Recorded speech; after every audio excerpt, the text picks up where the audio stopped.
And I asked, why are you taking my husband? He did mention to the officers that he had his work permit. He was checking in regularly. When my husband was sitting on the curb, my son gave him a very tight hug. A very tight hug. Kind of like my son kind of knew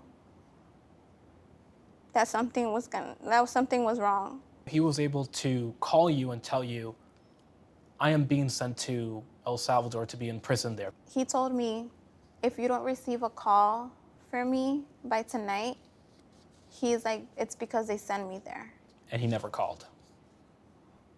He never called. Yeah, I waited and waited. He never made that call.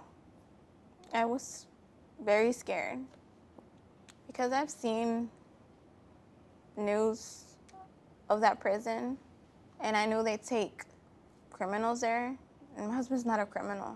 Your husband doesn't have a criminal record No, in the U.S. no, or in El Salvador. or in El Salvador, correct. He's not no criminal, he's not no gang member. He's actually a good father, an amazing father, amazing husband. He applied for an asylum, which a judge granted.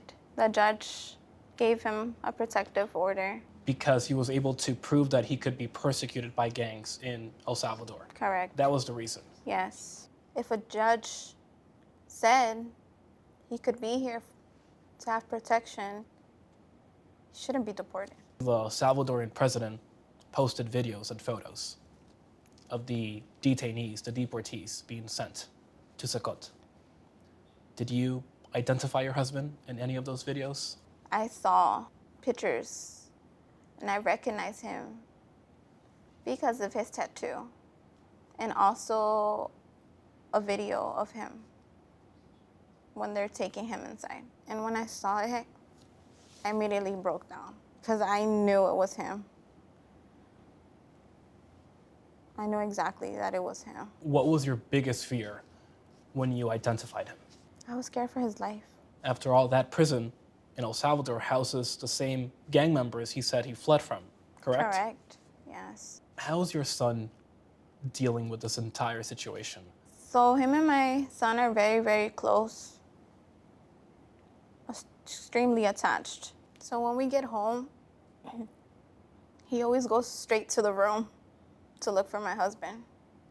And he requires the blanket my husband would wrap himself to sleep.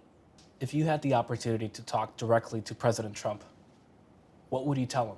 I would tell him to please bring my husband back. Because, like they said, it was an error, and I just want him back.